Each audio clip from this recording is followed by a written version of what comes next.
Salimos en 30, Claudio, salimos en 30 segundos. Ok. Vamos a hablar de este tema. Dime, ¿puedo hablar de la OSPA? ¿Qué es eso? La organización de los pescadores artesanales. ¿Hay aquí eso o no? Sí, entiendo que sí, pero no tenemos mucha relación con ellos, ¿no? Ya, correcto. Para no hacer eso. ¿Quién regula la pesca en el Perú? El Ministerio de la Producción. ¿Y MARPE no entra? Y MARPE es la oficina técnica que se encarga, digamos, de evaluar el estado de la biomasa, ¿no? Entonces, ellos dicen, la biomasa en ese momento es de tantos millones de toneladas. Nuestra recomendación es fijar la cuota en tanto. Pero quien toma la decisión es el Ministerio de la Producción.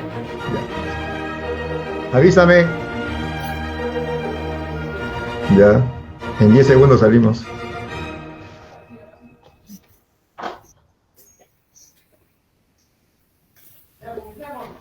Estimados amigos, muy buenas noches. Nos encontramos nuevamente en este subprograma Entre Ingenieros, que todos los miércoles tenemos la posibilidad de poder compartir los saberes de profesionales de la ingeniería y ramas afines para compartir todos sus saberes, su experiencia y poder ilustrarnos a todos nosotros sobre la actividad que ellos desarrollan. Esta noche tenemos como invitado especial al ingeniero Claudio Castañeda Galloso. Él es ingeniero mecánico de la Universidad Nacional de Ingeniería, con amplia experiencia en temas en el sector pesquero. Ha sido gerente de operaciones de consumo de diferentes empresas pesqueras. Aparte, es experto en control industrial e instrumental.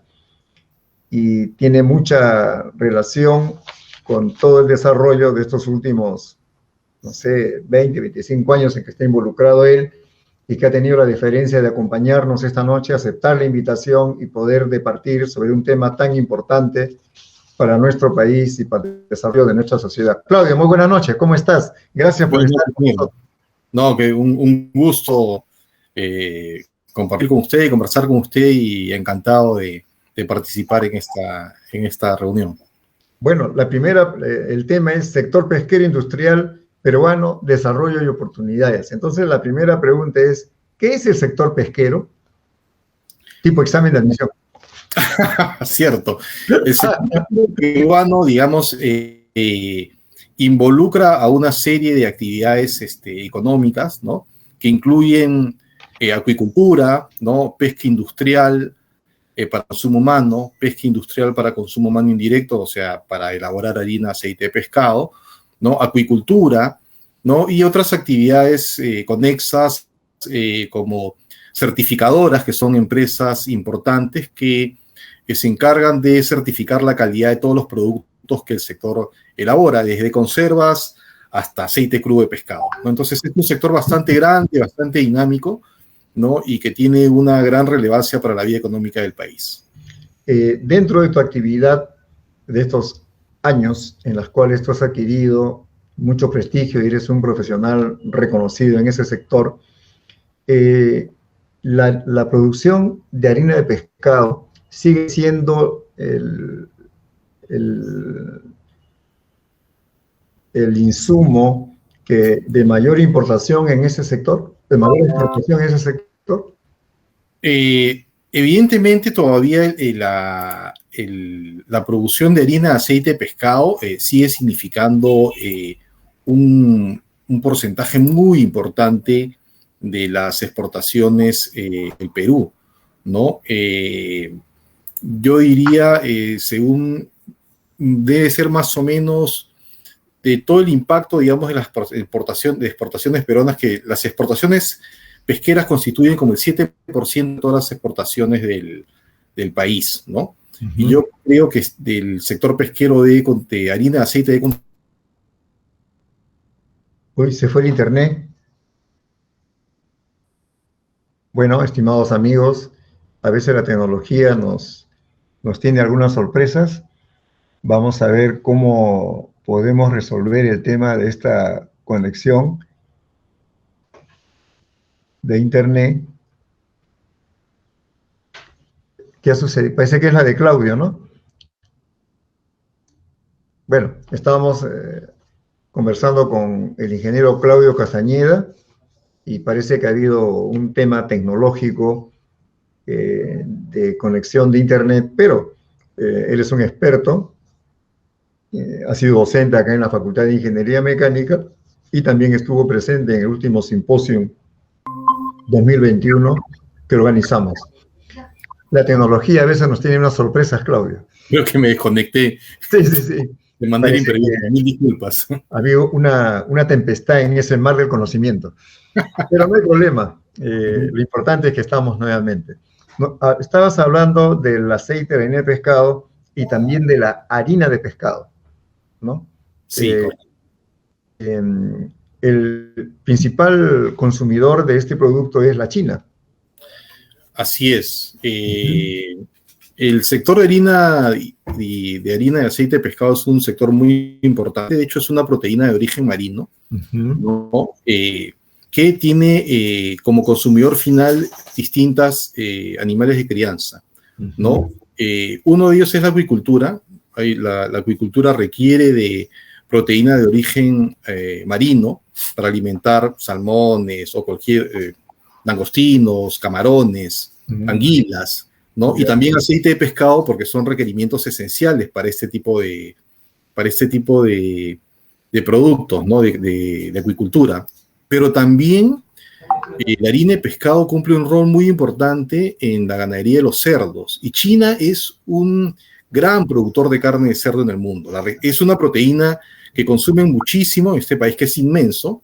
Entonces requieren de bastante harina de pescado para alimentar a los cerdos. Y en una etapa además crucial, porque cuando el cerdo bebé se desteta, el piglet como le llamamos, su sistema digestivo todavía está en formación. Entonces, en ese momento, la dieta del cerdo bebé, ¿no? Usa mucha harina de pescado de muy alta calidad, ¿no? Harinas de alta calidad, prime, super prime, que son las harinas de un pescado.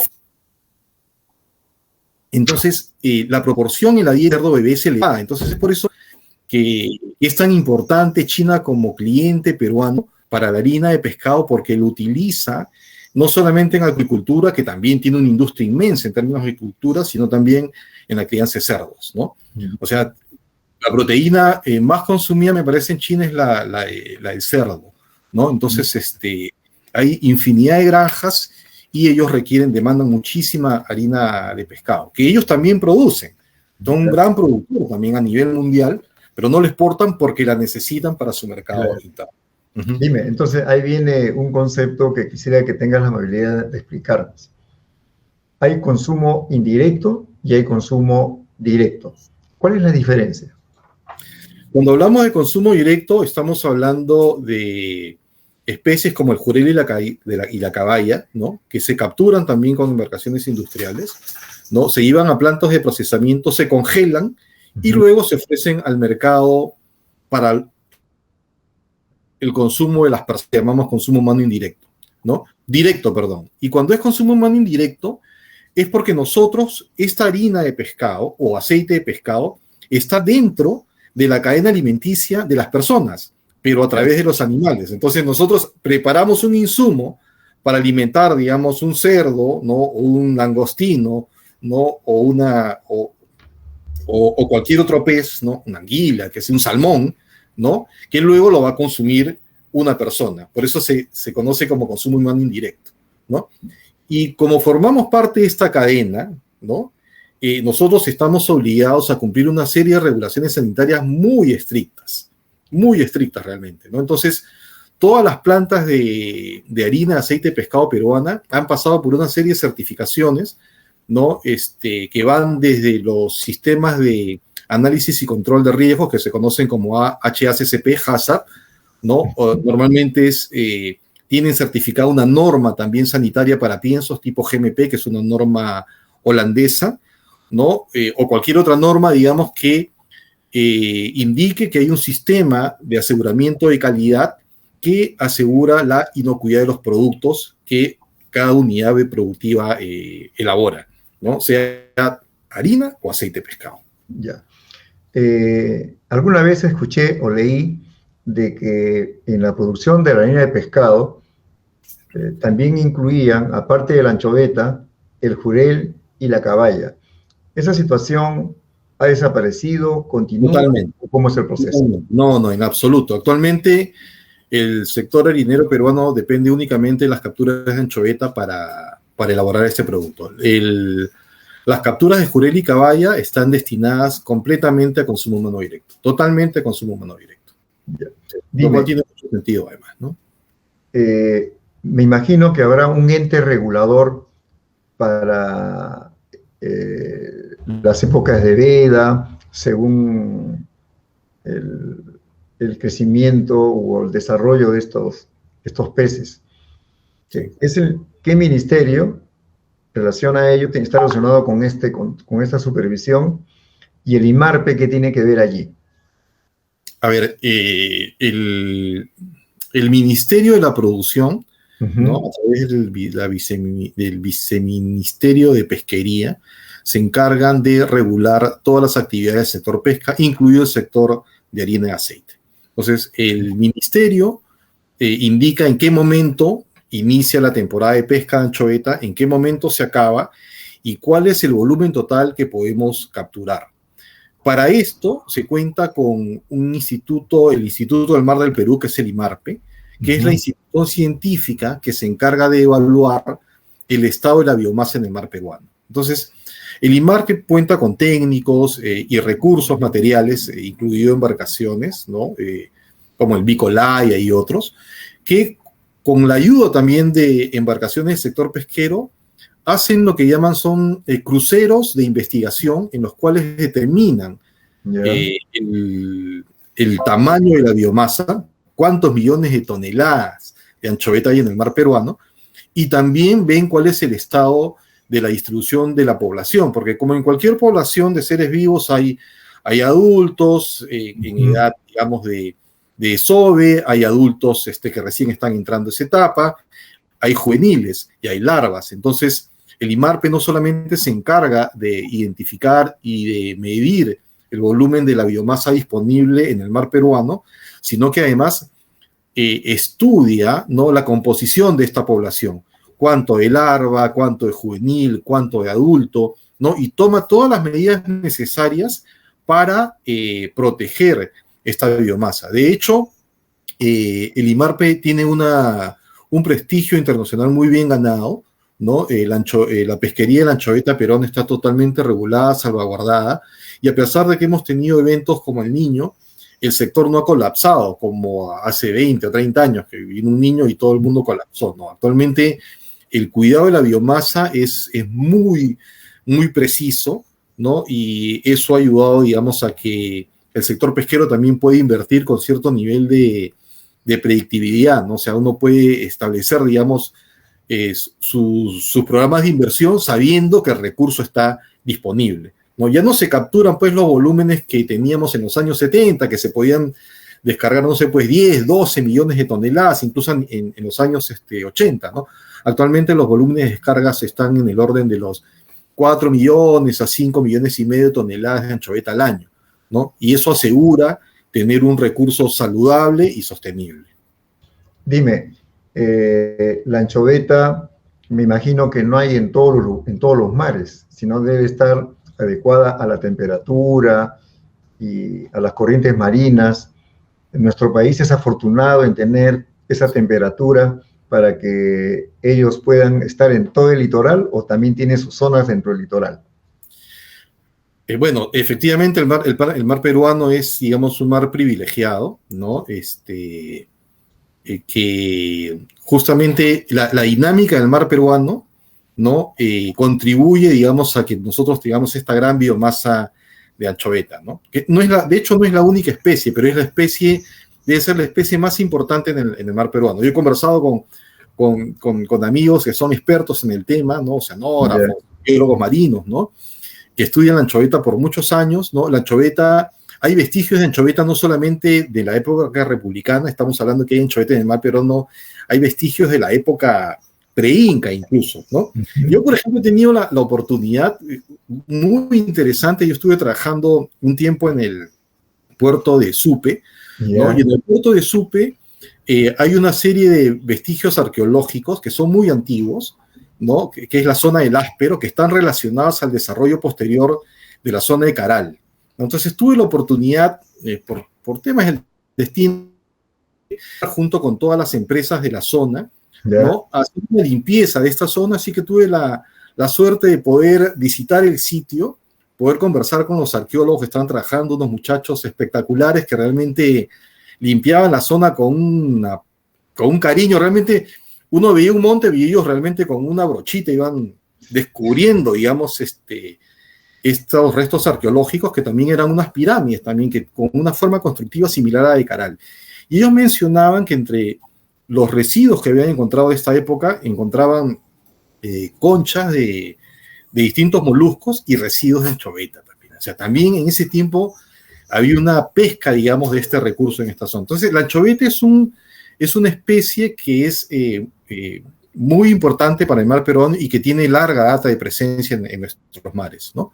Producto de la riqueza y la productividad que tiene nuestro mar. Dime, cuando tú hablas de esa captura de anchovetas, me imagino que las embarcaciones tienen unas bodegas también reguladas. La pregunta es, ¿capturan y lo traen al puerto para procesarla en una empresa en tierra o hay buques factorías que hacen eso? No hay buques factorías en el Perú. Todo el procesamiento de la anchoveta es en tierra, ¿no? Uh-huh. Y de hecho, todas las embarcaciones que van a dedicarse a la extracción de anchoveta deben contar con un permiso de pesca, ¿no? Actualmente, la flota industrial pesquera dedicada a la anchoveta ya no puede crecer más. O sea, ya hace algún tiempo se estableció un sistema de cuotas individuales de pesca en la cual cada embarcación en ese determinado momento se le asignó un porcentaje de la pesca en base a una serie de factores que fueron compartidos, fueron socializados, todo el mundo opinó, y a partir de eso se asignó un porcentaje de la pesca a cada embarcación. Eso significa que si hoy día, digamos, yo soy un armador pesquero y tengo un 0.05% de la cuota, ¿no? Eso no va a cambiar de aquí en adelante. O sea, cuando salgan 2 millones de toneladas de cuota, yo tengo el 0.05% de esa cuota. Me dices 2 millones y medio, entonces ya todo está debidamente regulado. Todas las embarcaciones que se dedican a la extracción de anchoveta cuentan con un sistema de seguimiento satelital. Eso significa que el ministerio sabe exactamente la posición de cada una de las embarcaciones que se dedican a la extracción de anchoveta, ¿no? Entonces, no hay forma de que, digamos, se desplace, ¿no?, hacia un punto desconocido, porque todo el sector realmente está muy, muy, muy bien regulado, ¿no? Dime, si hay ese volumen de pesca y ese proceso que luego vamos a hablar, ¿cuál es el impacto? ¿Tiene algún impacto sobre el ambiente, la producción de harina de pescado? Y si la tiene, ¿de qué manera eso contribuye a lo que hoy se denomina la economía circular? Es una pregunta bien interesante, ¿no? Como cualquier actividad extractiva, la pesca evidentemente tiene un impacto sobre el medio ambiente, ¿no?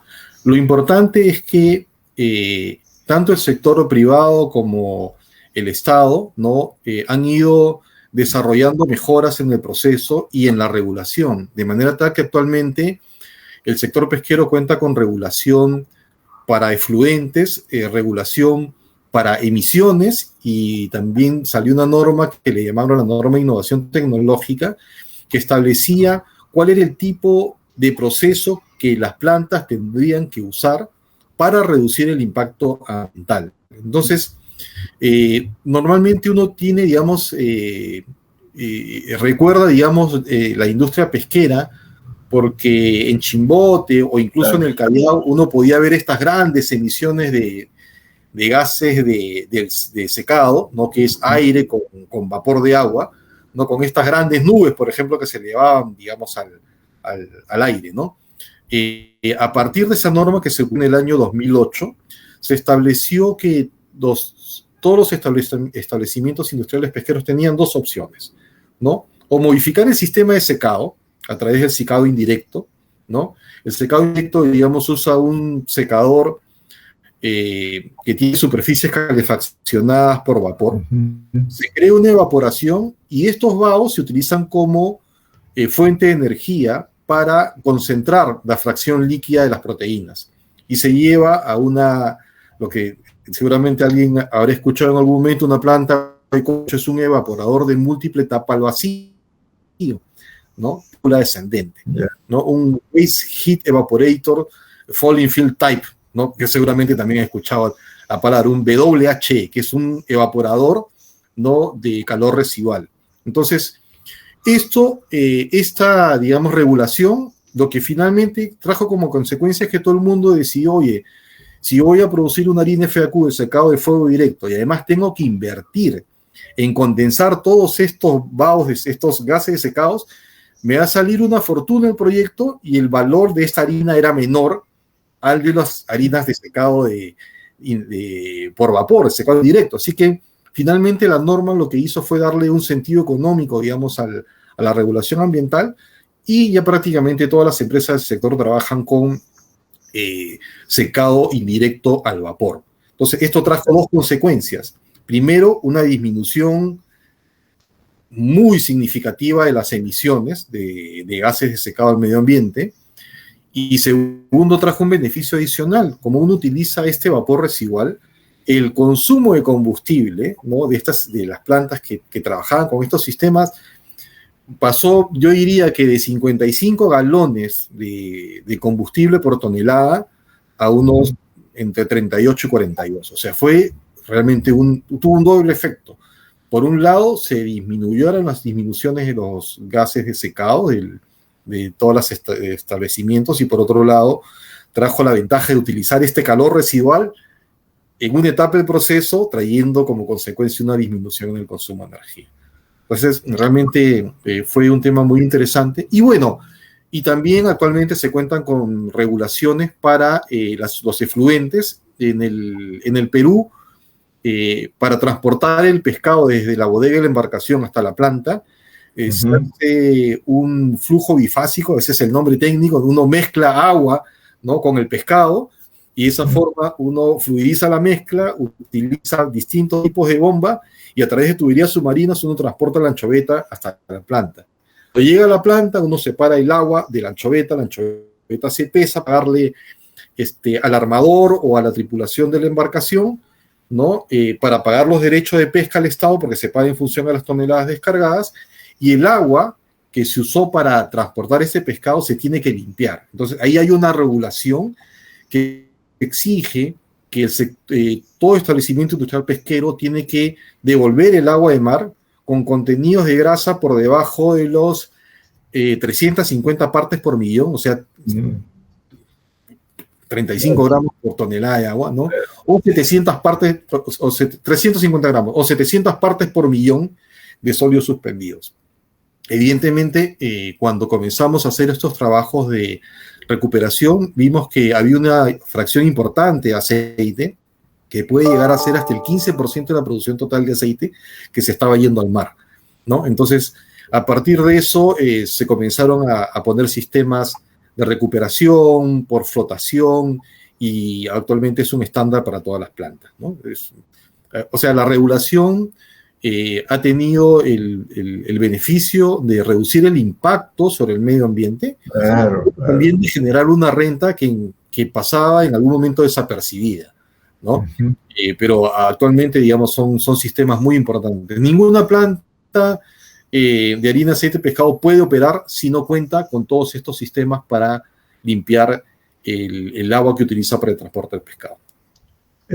Claudio, ya que has tocado un tema, y a eso quería llegar, con tantos años en esta industria, quisiera que tengas la gentileza de poder describirnos toda la tecnología que nosotros no vemos. ¿Qué hay detrás, no? ¿Qué hay en la trastienda, en la producción de la harina, aceite de pescado? Porque imagino que hay la parte mecánica, eléctrica, electrónica, la parte de automatización, la parte de equipos de transferencia de calor, aparatos térmicos. O sea, es todo un mundo. Entonces, sí, nos encantaría poder escuchar de ti, que estás involucrado en este tema, que eres un experto, ¿Qué implica? Porque no solamente es la línea de pescado, sino hay otras actividades conexas que generan trabajo para otros sectores de manera indirecta, ¿no? ¿Cuáles son Sí, esos, Claudio? sí. Bueno, el proceso llegué a describirlo en la reunión pasada, ¿no? Como mencioné, haciendo una breve síntesis, realmente es un proceso muy bonito, ¿no? Que involucra una serie de procesos térmicos, cocción, secado, por superficies calientes, o sea, hay un secado por conducción, luego también hay un secado por aire caliente, que es otra tecnología, que es un secado convectivo, ¿no? Hay transporte de sólidos, hay transporte de flujo bifásico en el transporte del pescado, como había señalado, ¿no? Hay transporte, en algunos casos también se utiliza transporte neumático, dependiendo de la configuración de la planta. Hay plantas que optan por transportar la harina ya como polvo, con sistema de transporte neumático, ¿no? Que también es un flujo bifásico. Hay molienda, hay separación líquido-líquido, líquido-sólido en separadores centrífugos, tipo de Canter, ahí se separan los sólidos suspendidos de los líquidos. Hay separación líquido-líquido en las concentradoras de aceite, ¿no? Hay evaporación, como había mencionado, en múltiple etapa al vacío, ¿no? Que es todo un diseño también. Claro. Hay cerros de tesis de diseño de evaporadores muy interesantes, ¿no? Y luego también hay generación de vapor, Claro. ¿no? Saturado. La parte energética ya. También apasionante, ¿no? Tenemos intercambiadores de calor, coraz y tubos, placa. Los mismos secadores son intercambiadores de calor, de hecho, ¿no? Con cambio de fase.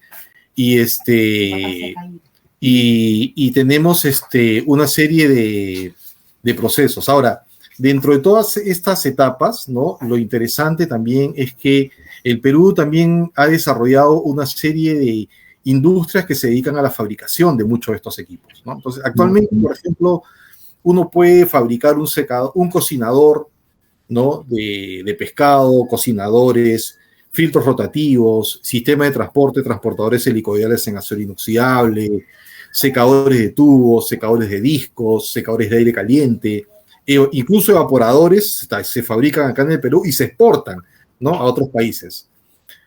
Justo en la mañana le comentaba que venía de ver la fabricación de un equipo nuestro, ¿no? En un taller muy importante del país, ¿no? Que no solamente fabrica para las empresas peruanas, sino que también exporta a México, por ejemplo, ¿no? Que también es equipos de menor tamaño, porque la biomasa es pequeña ya, pero realmente hay una industria, digamos, alrededor del sector pesquero muy, muy interesante y que ha desarrollado mucha tecnología en los términos de fabricaciones metalmecánicas, ¿no? Realmente uno no lo percibe, pero hay bastantes fabricantes medianos y grandes que se dedican a construir equipos para el sector. Dime, ¿y la tecnología que va creciendo de los software en todo este tema que se habla de la industria 4.0, ya tiene injerencia en la producción acá en el Perú? ¿O cómo ves ese tema? En ese tema todavía estamos avanzando. Sí, digamos, se utiliza mucho ya lazos de control locales, o sea, uno normalmente tiene varios equipos que tienen un sensor, un actuador y un controlador. Entonces tienen un lazo de control local, ¿no? Las empresas, digamos, dedicadas al congelamiento de pescado, normalmente sí vienen con estos sistemas de SCADA, ¿no? Supervisión y control de proceso a través de computadoras, ¿no? Para poder controlar los túneles de congelamiento, las cámaras y los compresores de amoníaco, ¿no? Y a nivel de plantas pesqueras de harina de aceite, yo en algún momento lideré un proyecto en una de las empresas en las que trabajé, en una empresa muy importante del país, y automatizamos la planta, ¿no? Una planta de 200 toneladas por hora, y llevamos la operación de piso tradicional a un centro de control, ¿no? Con 4 estaciones, donde 4 ingenieros podían controlar todo el proceso, ¿no? Siempre se requería una asistencia de campo, pero una asistencia, digamos, para preparación de soluciones químicas, para la operación de calderos, porque los calderos por regulación requieren de un operador en campo. y en algunas otras posiciones en donde se requería un poco de supervisión. Pero el proceso en sí, en vez de controlarlo con un operador en piso, se controlaba con 4 ingenieros en una estación, con 4 computadoras, cada computadora con 3 pantallas en donde ellos podían visualizar todo el proceso, desde la recepción hasta el envasado, ¿no? También se instaló un sistema cerrado de televisión que les permitía ver también el físico, ¿no? Para ver que los equipos roten, que no haya ningún desperfecto, ¿no? Y esa planta ya quedó lista, digamos, para ingresar a la nueva etapa de Industrial 4, ¿no? Pero en esos momentos optamos, digamos, por un esquema más tradicional al momento de el sistema que pusimos ahí, ¿no? Dime, con tu experiencia y en esa visión que tienes del sector, ¿cómo es la injerencia de la inteligencia artificial en el control o en la participación en la producción de esta harina de pescado? ¿Es posible? ¿No es factible? Sí, es totalmente factible, ¿no? Lo que es inteligencia artificial, machine learning, ¿no es cierto? Brinda oportunidades bien importantes para el sector, sobre todo en la etapa de secado. ¿Ya? Actualmente en la etapa de secado, ¿no? Uno tiene operadores expertos, ¿no? Que van viendo cuál es la velocidad de proceso, cuál es la humedad de ingreso, y ellos van con su experiencia, ¿no? Y conocimiento de años, ellos deciden ya, yo voy a trabajar, ¿no? Con un jefe de turno, decían ya, vamos a trabajar, por decirlo, 3 secadores a 4 bares, ¿no? De presión, ¿no? Y la siguiente etapa voy a poner 2 secadores con 5 bares, ¿no? Y la última etapa de secado en aire caliente voy a trabajar con una temperatura de 200 o 250 grados centígrados en el aire caliente, por poner cifras, ¿no? Todas son decisiones complejas que hace un equipo de trabajo integrado por personas, ¿ya? Con la instrumentación adecuada, ¿no? Y con los algoritmos adecuados, esto podría ser controlado por, digamos, un sistema o de redes neuronales o de inteligencia artificial que tome todas estas decisiones. De hecho, ya existe una empresa en Europa, por lo menos, que sí le entrega a uno un control totalmente automático de una etapa de secado, ¿no? Y a mí me han hecho esa oferta. O sea, tú no te preocupas, dame tu secador, yo voy a poner aquí un sistema, ¿no? Basado en inteligencia artificial, y la harina va a entrar a cualquier régimen, flujo, humedad, y tú vas a tener tu producto seco en los términos que tú establezcas. 8%, te entregamos 8%, ¿no? Entonces, ya esa tecnología ya existe, ¿no? Todavía, digamos, acá no lo hemos desarrollado, pero creo que es una oportunidad inmensa para todos los jóvenes ingenieros que tienen tan al alcance ahora estas herramientas, ¿no? O sea, esos son procesos bien interesantes, ¿no? Y yo recuerdo que en la uni teníamos un banco de secado estático, ¿no?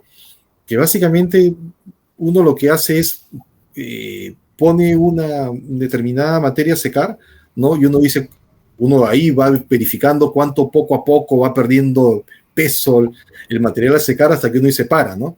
Todo ese proceso puede hacerse con inteligencia artificial, con distintas estrategias, ¿no?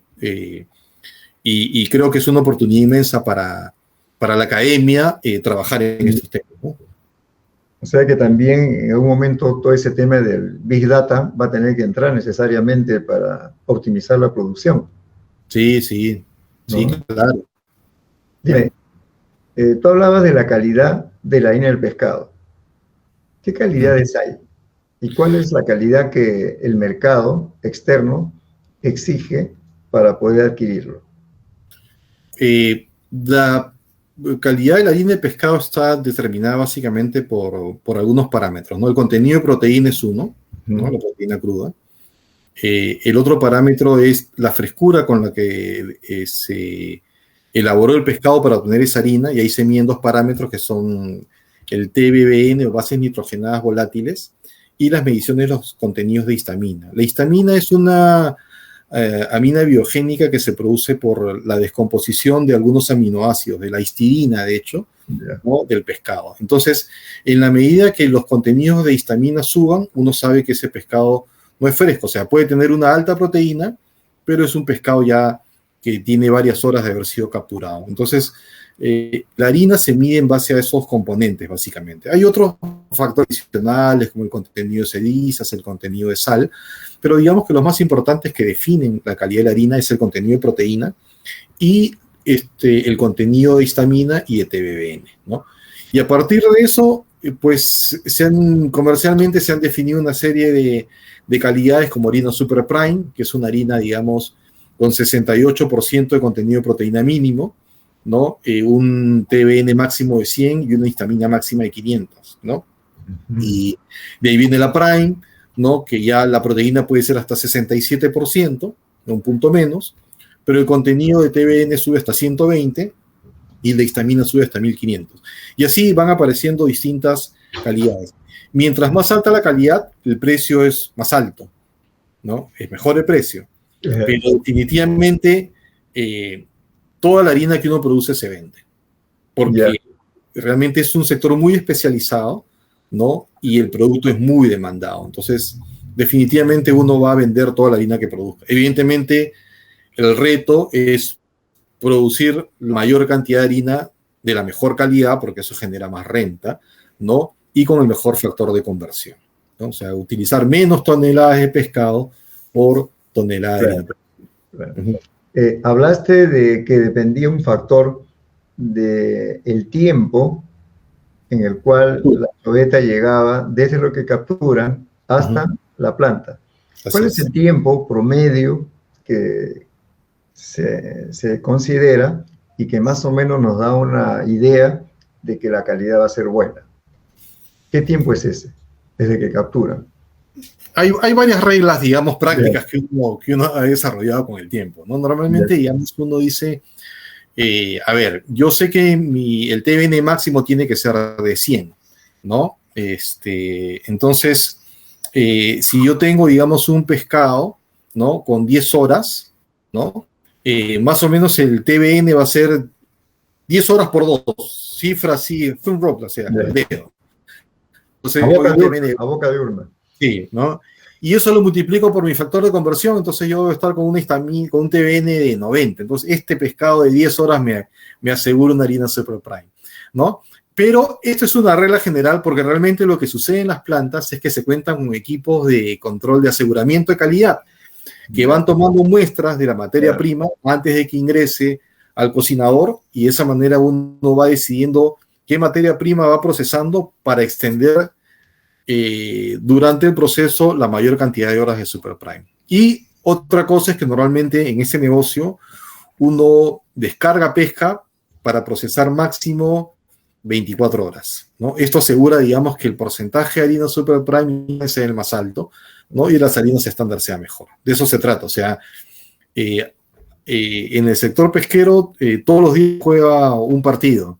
Entonces hoy día lo puedo hacer bien, pero si tengo un desperfecto, al día siguiente lo voy a hacer mal. Entonces, los 90 días que dura la temporada, digamos, de estrés y concentración de los equipos de producción está al máximo. Desde el primer día. Tienen que descargar su pesca, ¿no?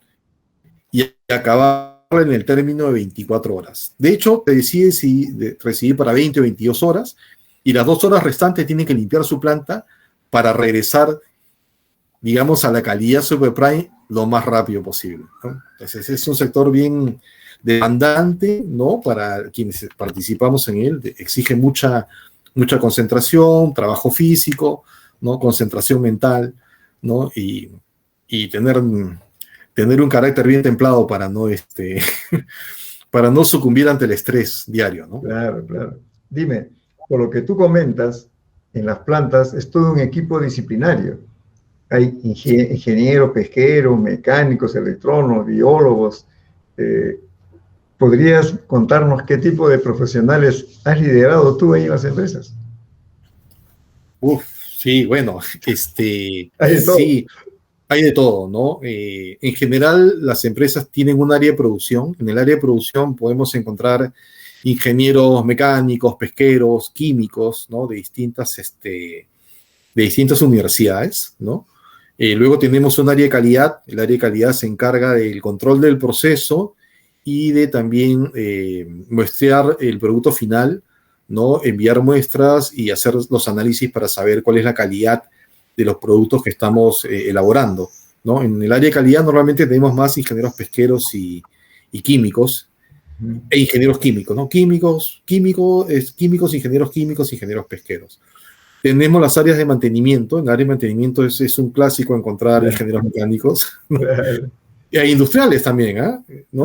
Claro. Y las empresas más grandes también cuentan con áreas de proyectos, por ejemplo, ¿no? Las áreas de proyectos también están dominadas por ingenieros mecánicos, ¿no? Ahora también hay mucha participación de ingenieros mecánicos, electrónicos y mecatrónicos, ¿no? Para todas las áreas de automatización y control, porque ha ingresado mucha electrónica, sí, a los equipos, ¿no? Ya antes, digamos, se medía la temperatura, que es un factor es un parámetro muy importante en el proceso, o un termómetro biometálico, ¿no? Ahora sí está el bimetálico, pero además hay un PT100, ¿no? Que mide la temperatura, hay una estación de medida, entonces requieres tú un ingeniero que sepa instrumentación, que sepa calibrar, ¿no? Que sepa instalar, que sepa conectar. No es cuestión de agarrar, poner una termocupla y le pones cualquier cable, ¿no? Y te va a dar una buena lectura, ¿no? Hay que hacer una instalación con todos los estándares adecuados, ¿no? Con el cable adecuado, ¿no? Si tiene que ser apantallado o no, si tiene que ser un transmisor, ¿no? Porque en algunos casos la distancia es muy grande y uno decide poner un transmitter, ya no solamente un PT100. Entonces sí, se usa, digamos, participan muchos profesionales de distintas especialidades en el sector. También me imagino que estarán involucrados pues, los ingenieros ambientales, los sanitarios, ¿no? Sí, tenemos bastante, sí, también tenemos ingenieros, y también tenemos ingenieros de seguridad, ¿no? Como cualquier industria importante. Seguridad en el trabajo. Sí, los temas de seguridad y salud en el trabajo ahora son sumamente importantes. Sí. Entonces, todos tenemos ingenieros especialistas en el tema, en seguridad, ¿no? Y salud en el trabajo y también en medio ambiente. Y me imagino por la cantidad de datos que manejan, deben haber también ingenieros estadísticos que puedan interpretar esos datos, ¿no? Realmente, un poco la tendencia es contar con un área de mejora continua, ¿no? Entonces, el área de mejora continua tiene ingenieros de distinta formación, ¿no? Pero especializados en mejora continua, ¿no? Lean Manufacturing, Six Sigma, que son técnicas bien matemáticas. Claro. También control estadístico de procesos, ¿no? Sí. Actualmente yo creo que todas las empresas más importantes del sector cuentan con un área de mejora continua, ¿no? Que son profesionales, normalmente ingenieros, ¿no? Especializados en Six Sigma, en Lean Manufacturing, en control estadístico de procesos. Dime, ¿de qué manera toman ustedes decisiones o de qué manera se ha podido optimizar esa razón entre la conversión o volumen de pescado y volumen de harina? ¿Cuáles son los factores que han permitido optimizar eso? Tener mejor tecnología de pesca, reducir los tiempos, equipos más sofisticados. ¿Qué ha generado esa? ¿Cómo influye? Ahí, yo diría que hay varios factores, ¿no? Uno de los factores más importantes ha sido identificar que había una importante pérdida del ratio de conversión en las operaciones de transporte de pescado, ¿no? Antiguamente, digamos, el equipo estándar para bombear pescado era la bomba centrífuga, ¿no? Sencilla o doble, ¿no? Es muy efectiva, ¿no? Pero la bomba centrífuga requiere utilizar grandes cantidades de agua, que van desde relaciones 3:1 hasta 4:1. ¿no? Entonces, los volúmenes de agua eran inmensos, ¿no? El otro inconveniente es que, como ustedes saben, la bomba centrífuga tiene que girar a su velocidad de mayor eficiencia para que el ingreso al rotor se produzca sin este componente de choque, ¿no? O sea, si recordamos las clases de turbomáquinas, ¿no? El motor centrífugo tiene que entrar con un vector de velocidad adecuado para que no haya un golpe al momento del ingreso al rotor, ¿no? En las bombas centrífugas, que eran de velocidad variable, era muy difícil estar en el punto de máxima eficiencia. Entonces, las roturas del pescado eran frecuentes por este motivo. Ahí había un ¿no? problema. Ahí había un problema. Entonces, luego se cambió la tecnología, Actualmente se utilizan mayoritariamente dos tipos de bomba. Una bomba que se llama desplazamiento positivo, que es una bomba de cavidad progresiva muy grande, que Ya. puede bombear hasta 180 toneladas por hora de pesca, ¿no? Eso significa algo de 360 hasta 400 metros cúbicos de desplazamiento considerando el agua. Esta bomba utiliza una relación de agua-pescado 1:1. Y hay otros sistemas de bombeo que se llaman de presión vacío, ¿no? Que actualmente también se fabrican en el país, ¿no?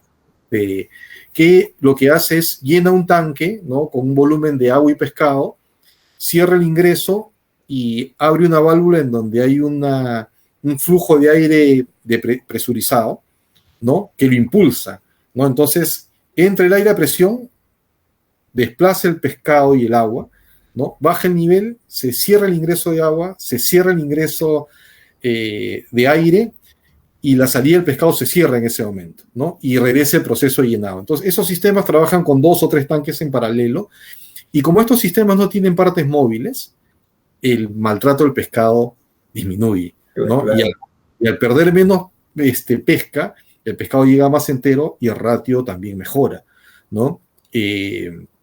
Otro tema también ha sido todos estos sistemas de recuperación, ¿no? Que van desde recuperar las escamas, los pedacitos de pescado que se pueden romper con filtros rotativos y hasta sistemas de flotación. Ya digamos, para recuperar el sólido más pequeño ya se requiere emplear tecnología más avanzada, que significa emplear coagulantes, floculantes, sistemas de aire disuelto para flotar estos sólidos, recuperarlos y luego pasarlos a una etapa posterior en donde estos sólidos que salen con un contenido de agua de 90% se reduce en un contenido de agua de 70%, ¿no? Y ahí ya se agrega al proceso. Entonces, todas estas cosas han ido mejorando el ratio de conversión, ¿no? que utilizamos en el sector, ¿no? Actualmente las empresas deben estar usando entre 4.15, 4.2 a 4.05 toneladas de pescado por tonelada de harina, ¿no? De unos 4.8, 4.6 que teníamos hace 30 años, ¿no? O 4, a inicios de los 80 creo que estamos en 4.45 más o menos, ¿no? Entonces actualmente estamos pues entre 4.1, 4.2, 4.05, ¿no? En este sector de la producción de harina de pescado, ha habido un momento a nivel mundial por esto de la pandemia, ¿no?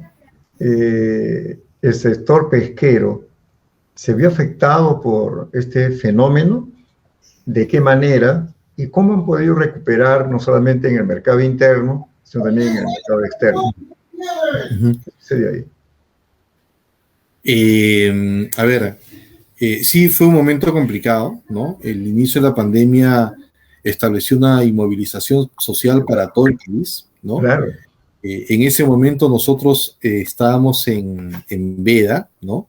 No estábamos operando, pero sucede que las vedas son los momentos para hacer el mantenimiento y reconocimiento de los equipos, ¿no? Entonces estuvimos casi un mes fuera de nuestras plantas, ¿no? Inicialmente se tuvo que conversar con el gobierno, con el ministerio, para ver qué protocolos se establecían para poder volver, ¿no? A ingresar a las instalaciones, ¿no? Se establecieron una serie de protocolos, ¿no? En el transporte del personal, el uso de mascarillas, guantes, incluso al inicio usábamos tocas, ¿no?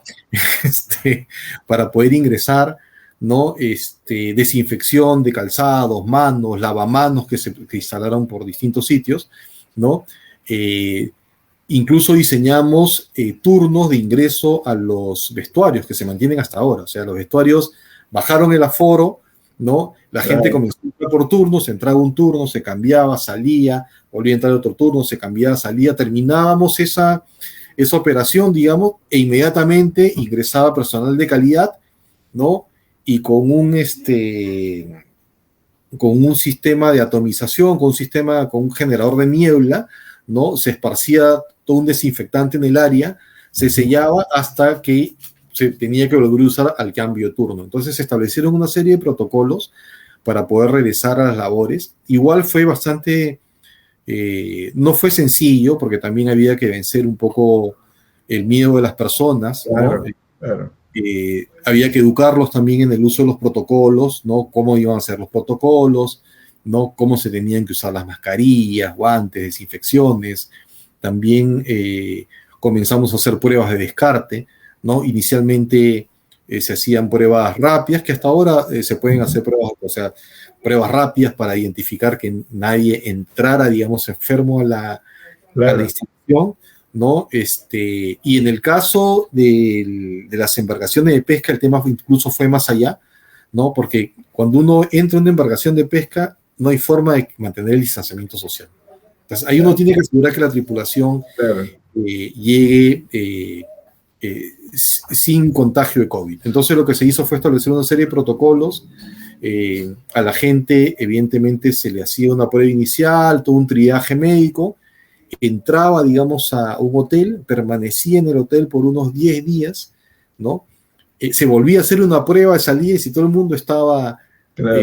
libre, digamos, del virus, entonces recién en ese momento la tripulación y estos procedimientos se mantienen hasta ahora, se embarcan en la embarcación, ¿no? Van al barco y comienzan su temporada de pesca, ¿no? Y no bajan hasta el último día de pesca. Eso es un poco, sí, una de las partes más duras, digamos, para nuestras tripulaciones, ¿no? Porque normalmente la tripulación entraba, hacían algunos días de captura y había una rotación de la gente, ¿no? Entonces la gente rotaba, subía 15 días, bajaba una semana. En este caso no, las tripulaciones han tenido que subir, ir a su barco y ya no bajar hasta el término de la temporada. Pero eso aseguró también una muy baja incidencia de juicios por COVID entre las tripulaciones, ¿no? Muy, muy bajo. De hecho, la temporada, no esta, pero la temporada anterior, en el caso nuestro, Examar, ninguna tripulación tuvo contagio por COVID, ¿no? O sea, el protocolo realmente funcionó. Pero sí, sí fue un tema duro, ¿no? El tiempo fue en corto, además, ya después de de estos lockdowns que tuvimos, que no pudimos llevar a gente a la planta, que tuvimos que contratar empresas especializadas en mantenimiento para poder culminar el mantenimiento, porque estábamos con el tiempo a la justa. O sea que los costos se elevaron y la Sí, producción entonces, también bajó la producción. no bajó la producción, felizmente, Ya, pero los costos sí se elevaron, ¿no? Se elevaron por... eh, se tuvo que ampliar también el staff médico, ¿no? En todas las plantas, ¿no? Hubo pero estos realmente temas. no están, o siempre están, no están. O sea, normalmente había un staff, pero lo tuvimos que reforzar, ¿no? Porque Claro, nadie sabía realmente cómo se comportaba la pandemia. O sea, han pasado meses hasta que nos dijeron, oye, el virus se traslada por el aire, ¿no? Inicialmente pensábamos que era el agua, que eran las manos, que era todo.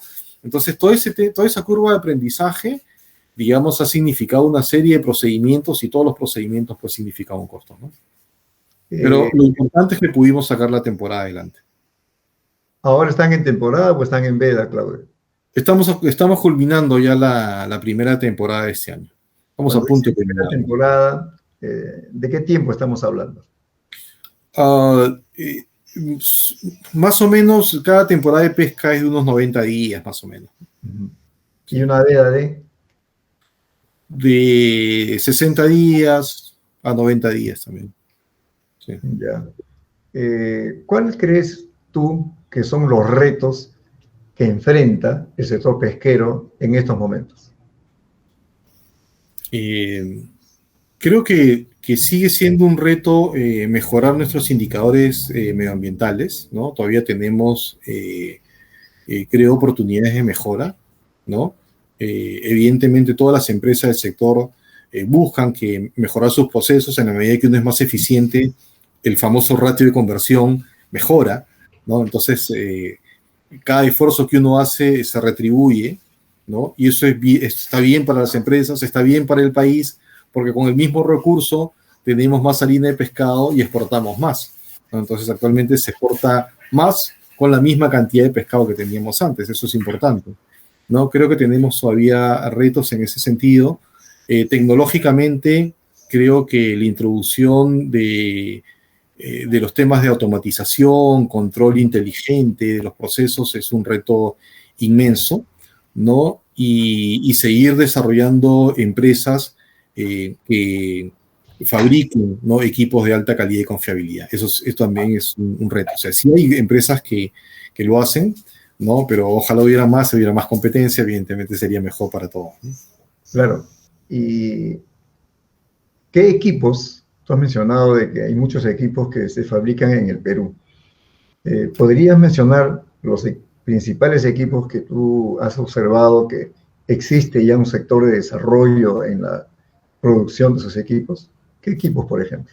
Sí, tenemos cocinadores. En la parte industrial tenemos todos los sistemas de transporte, ¿no? Transportadores de mallas, ¿no? Que son unos transportadores muy grandes, ¿no? Para el pescado descargado. Equipos para separar el agua del pescado, que llamamos desaguadores, rotativos, estáticos, vibratorios, transportadores de mallas. Los sistemas de pesaje también, un gran componente se fabrica acá, toda la parte mecánica.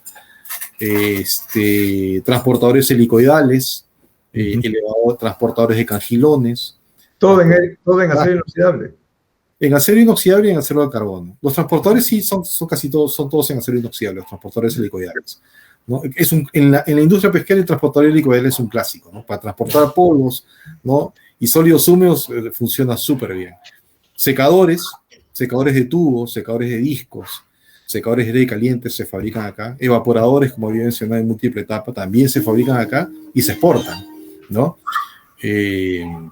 Máquinas ensacadoras también se fabrican acá. Todavía, por ejemplo, no fabricamos, y va a ser difícil que lo hagamos, máquinas centrífugas, ¿no? Son máquinas concentradoras de aceite, ¿no? Normalmente no se fabrican acá. Dime, ¿se emplean prensas ahí en el proceso? Sí, se emplean prensas. Son prensas, normalmente las prensas también las compramos afuera, ¿no? Por ahí hay un fabricante local que está iniciando la fabricación de estos equipos, ¿no? Son prensas, las prensas que usamos son prensas de tornillo, así se llama, prensas de tornillo, ¿no? De doble tornillo. Es también el equipamiento estándar en el sector.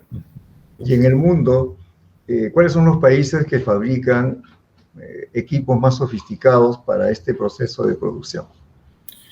Yo diría que actualmente todas las máquinas centrífugas, ¿no? Los decanters y las concentradoras de aceite, ¿no? Hay marcas alemanas, hay marcas de Dinamarca muy conocidas, ¿no? Que son las más importantes en el sector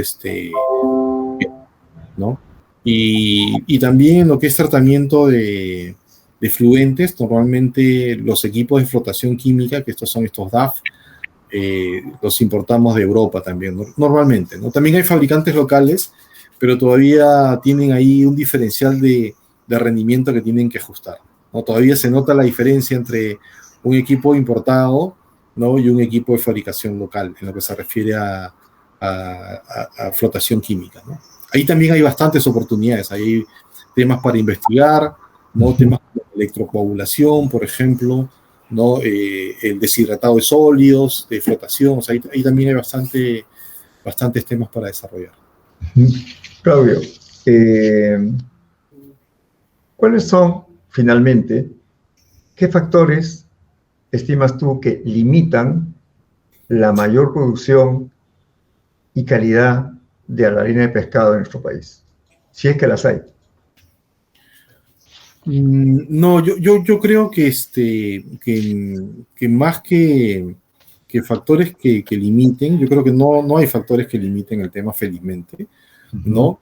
Sin embargo, siempre hay un tema de que este es un sector con relativo riesgo, ¿no? Entonces, es difícil, digamos, predecir con cierto nivel de certeza cuánta anchoveta va a haber en la siguiente temporada. Ahorita estamos en una etapa muy estable, ¿no? Y eso ayuda, digamos, a tener un mejor planeamiento, ¿no?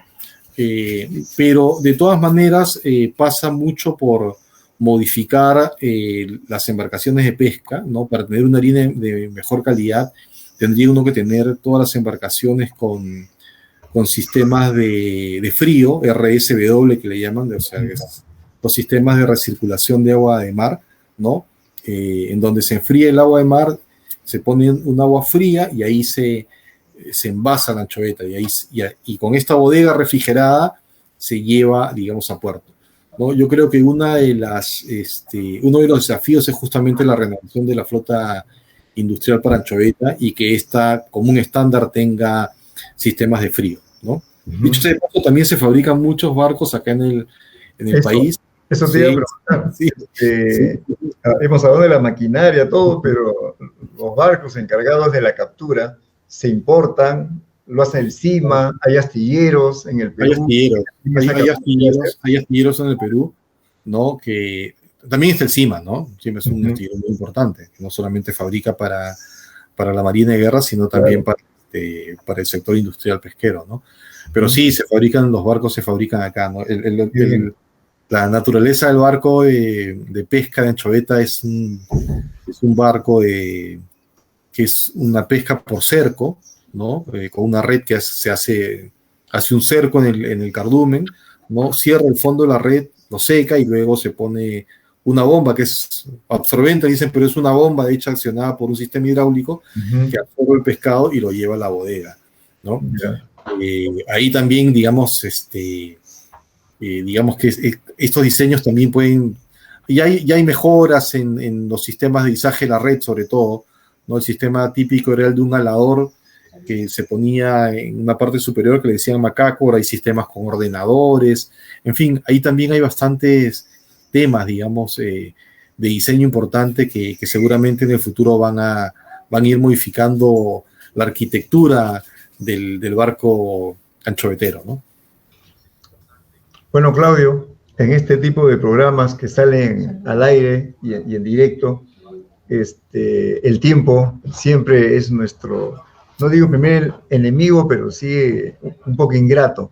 Y un tema tan fascinante como el que hoy día hemos podido compartir ha motivado que muchas personas como María Elena Ponce, Uber Ancuya Arenas, nos inviten un saludo, la señora Miriam Portugués, Rafael Álvarez, Joel Cárdenas, Ana Lucía Huarhuachi y muchos más, que es una lista muy extensa que tomaría media hora más, pero están contentos con el programa y te felicitan por lo que has compartido y quieren que te invite otro día. Bueno, voy a tener que traerte otro día, Claudio.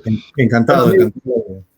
Bueno, Claudio, muchísimas gracias por haber estado con nosotros en esta hora y picos compartiendo un tema que apasiona y particularmente a ti, que tienes tanta sabiduría que compartir y que seguramente una hora solamente ha sido un pantallazo, una pintura en ese lienzo que tú también lo desarrollas.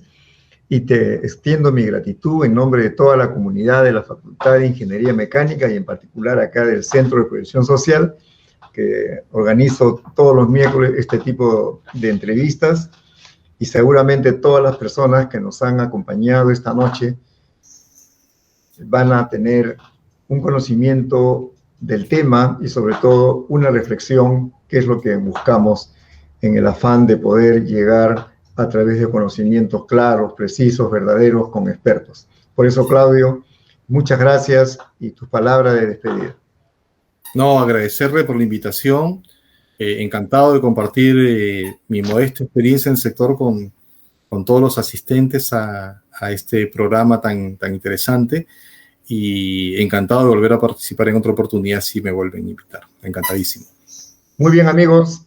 Así llegamos al término de esta noche en su programa Entre Ingenieros, que ha estado con la presencia del ingeniero Claudio Castañeda Galloso, un experto en el sector pesquero, y la próxima semana, el día miércoles, estaremos con otro invitado tocando un tema importante también para todos y cada uno de ustedes. Muchísimas gracias por su compañía y que les extiendo mi gratitud y mi mejor deseo de éxito y bienestar.